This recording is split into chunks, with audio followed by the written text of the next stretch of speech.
Hello good morning दोस्तों। Welcome back to new good way. आज दोस्तों 20 दिसंबर 2022 और 20 दिसंबर 2022 से संबंधित जो भी डेली करंट अफेयर्स के जो क्वेश्चन बनते हैं इन्हें हम आज डिटेल से डिस्कस करेंगे।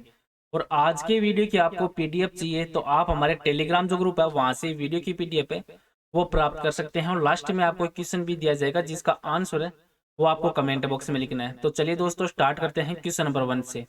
और आज का वीडियो आपको अच्छा लगे तो चैनल को सब्सक्राइब और इसका बेल आइकन है वो जरूर प्रेस करें ताकि डेली के जो वीडियो अपलोड कर रहा हूं मैं उनका नोटिफिकेशन है वो आपको मिलता रहे। क्वेश्चन नंबर 1 है कि अटल नवाचार मिशन और किसने युवा उद्यमियों के लिए पांचवा जो यूथ को लैब है वो लॉन्च किया है। तो आंसर दोस्तों ये यूएनडीपी इंडिया के द्वारा वो लॉन्च किया गया है। जो अटल इनोवेशन मिशन है ये नीति आयोग और यूएनडीपी इंडिया है इनके द्वारा एशिया पैसिफिक की सबसे बड़ी युवा नवाचार पहल है। यूथ को लैब का जो पांचवा संस्करण है इसको लॉन्च वो किया गया है। और इस संस्करण के लिए एप्लीकेशन है वो चिंतन वेब बहु मिशन निदेशक एमआई नीति आयोग और डेनिस करी है वो उपनिवासी प्रतिनिधि यूएनडीपी इंडिया है उनके द्वारा वो लॉन्च वो किया गया है। अब जो ये मिशन लॉन्च किया गया है इसमें यूथ को लैब है इसके बारे में देख लेते हैं कि यह हर साल 2019 में यूएनडीपी इंडिया के द्वारा अटल इनोवेशन मिशन है वो नीति आयोग के साथ साझेदारी में शुरू की गई एक पहल है। और इसका उद्देश्य है कि नेतृत्व सामाजिक नवाचार और उद्यमिता के माध्यम से सतत विकास लक्ष्यों को कार्यान्वयन में तेजी लाने के लिए युवाओं को निवेश करने और उनको सशक्त बनाने के लिए एशिया प्रशांत देशों के लिए एक सामान्य एजेंडा को स्थापित करना है। और ये युवा सामाजिक उद्यमियों का एक समर्थन कर रहा है जो सामाजिक परिवर्तन का नेतृत्व करने और एसडीजी लक्ष्य के कार्यान्वयन को आगे बढ़ाने में एक अपनी महत्वपूर्ण भूमिका को निभा सकता है। और ये पहल है वो अब तक 28 देश और क्षेत्रों में लागू की जा चुकी है और 2 लाख से अधिक जो प्रतिभागी हैं उन तक पहुंच चुकी है। और 11,000 से भी अधिक युवा सामाजिक उद्यमी है उनको लाभान्वित वो कर रही है। और 1240 से अधिक जो सामाजिक उद्यम है उनका समर्थन भी कर रही है। नेक्स्ट क्वेश्चन है क्वेश्चन नंबर 2 कि भारत ने बैलिस्टिक मिसाइल अग्नि 5 है इसका एक और सफल परीक्षण है वो किया है। इसकी मारक क्षमता वो क्या है। तो आंसर दोस्तों 5,000 से लेके 5500 किलोमीटर है। जो भारत है इन्होंने लंबी दूरी की सतह से सतह पर मार करने वाली जो सक्षम बैलिस्टिक मिसाइल है अग्नि 5 इसका सफलतम परीक्षण वो किया। और अग्नि 5 का सफल परीक्षण है ये उड़ीसा राज्य के तट पर तो एपीजे अब्दुल कलाम आइलैंड है वहां से किया गया। और अग्नि 5 विभिन्न नई तकनीक और हाई एक्यूरेसी के साथ लगभग जो 5,000 से लेके 5500 किलोमीटर की दूरी के जो टारगेट है उनको हिट वो कर सकती है। नेक्स्ट क्वेश्चन है क्वेश्चन नंबर 3 कि गोवा मुक्ति दिवस है ये कब मनाया जाता है। तो आंसर दोस्तों ये 19 दिसंबर को मनाया जाता है। जो गोवा है उसके इतिहास में सबसे महत्वपूर्ण दिनों में से एक है जिसे स्वतंत्रता का एक भुला हुआ युद्ध भी माना जाता है। और 19 दिसंबर को भारतीय सशस्त्र बलों के द्वारा गोवा को पुर्तगाली शासन से मुक्त करने और भारतीय उपमहाद्वीप की पूर्ण स्वतंत्रता की याद है वो भी दिलाता है। और 19 दिसंबर को इसी को मद्देनजर रखते हुए गोवा मुक्ति दिवस के रूप में मनाया जाता है।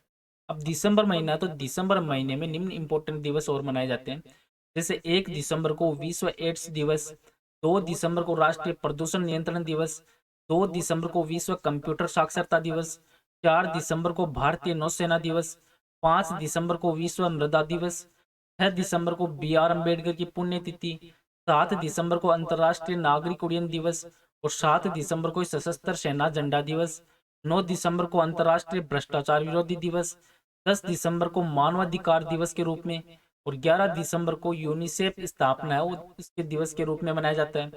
11 दिसंबर को यह अंतर्राष्ट्रीय पर्वत दिवस, 14 दिसंबर को राष्ट्रीय ऊर्जा संरक्षण दिवस, 18 दिसंबर को अंतर्राष्ट्रीय प्रवासी दिवस और 19 दिसंबर को गोवा मुक्ति दिवस के रूप में मनाया जाता है। नेक्स्ट क्वेश्चन है क्वेश्चन नंबर 4 कि भारतीय सेना एक्सरसाइज सूर्य किरण है जो इसमें किस देश की सेना के साथ वो भाग वो ले रही है। तो आंसर दोस्तों ये नेपाल देश के साथ।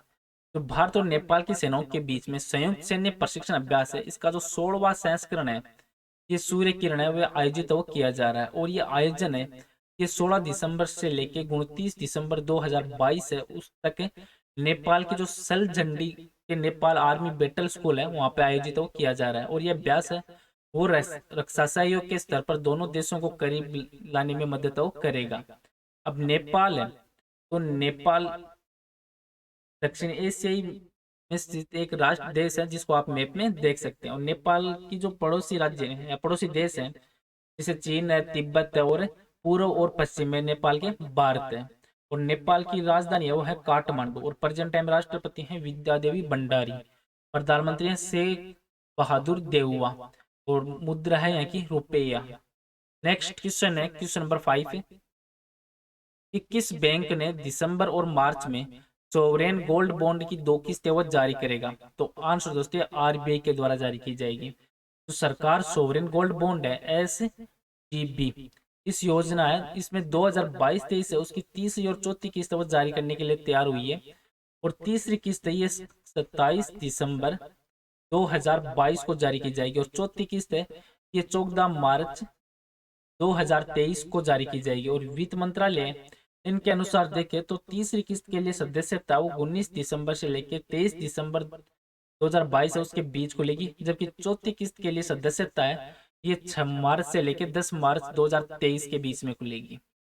नेक्स्ट क्वेश्चन है क्वेश्चन नंबर 6 कि कौन सा राज्य है जो भारत में स्वयं का जलवायु परिवर्तन मिशन शुरू करने वाला पहला राज्य वो बन चुका है?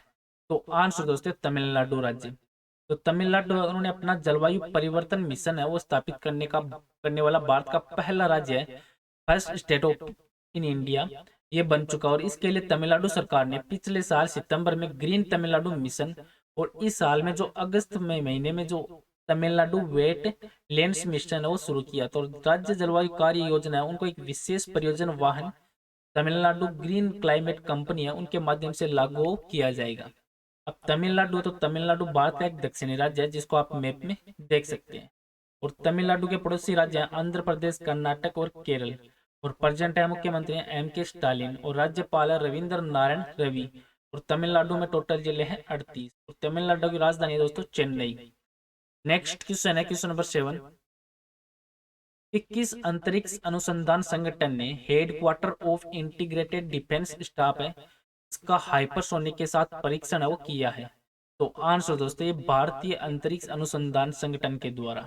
जो भारतीय अंतरिक्ष अनुसंधान संगठन है इन्होंने headquarter of integrated defence staff है इसका हाइपरसोनिक के साथ सफल परीक्षण वो किया है। और इसमें संयुक्त हाइपरसोनिक जो वाहन है उन्होंने अपने पूर्व निर्धारित लक्ष्यों को सफलतापूर्वक हासिल वो किया है।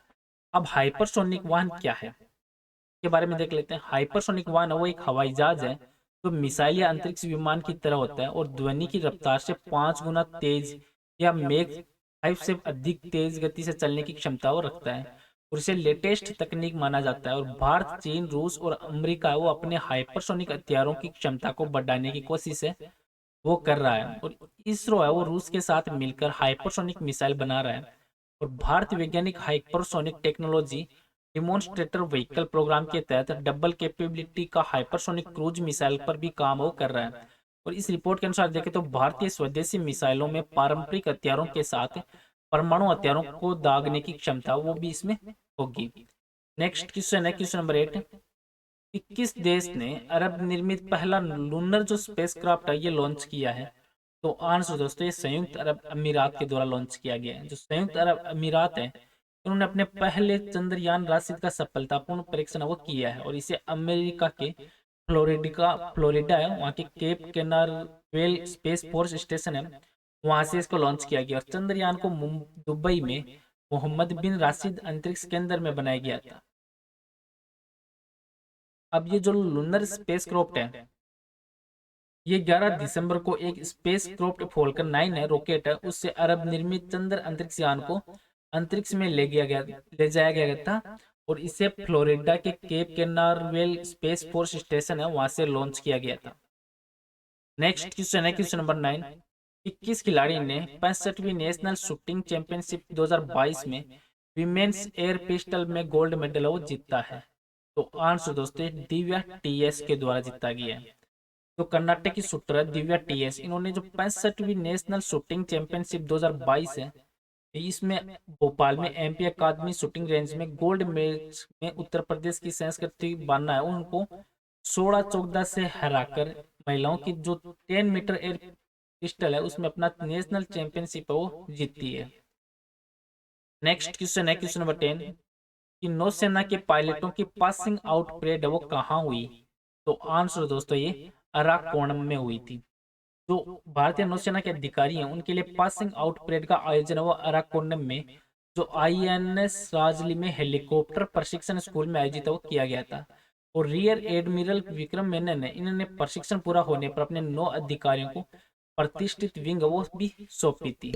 और आज का लास्ट और नेक्स्ट क्वेश्चन है जिसका आंसर है वो आपको कमेंट बॉक्स में लिखना है कि किस शहर ने यूनिवर्सल हेल्थ कवरेज दिवस 2022 का आयोजन वो किया है? तो इस क्वेश्चन का आंसर आपको कमेंट बॉक्स में लिखना है। और पीछे के वीडियो में भी आपको क्वेश्चन दिया था कि यूनाइटेड नेशन ने भारत की किस पहल को टॉप 10 वर्ल्ड रेस्टोरेशन फ्लैगशिप है इसमें स्थानवत दिया है? तो क्वेश्चन का राइट आंसर था दोस्तों option number B, Namami Gange. तो नमामि गंगे परियोजना की शुरुआत है वो 2014 में केंद्र सरकार के द्वारा की गई थी और इस पहल की शुरुआत है वो गंगा नदी के प्रदूषण को कम करने के लिए की गई थी और इस योजना को 20,000 करोड़ रुपए के बजट के साथ एक प्रमुख कार्यक्रम के रूप में शुरू की गई थी। चलो दोस्तों आज का वीडियो है वो यहीं पे समाप्त करता हूँ। वीडियो आपको अच्छा लगे तो चैनल को सब्सक्राइब और शेयर जरूर करें। Thank you all of you.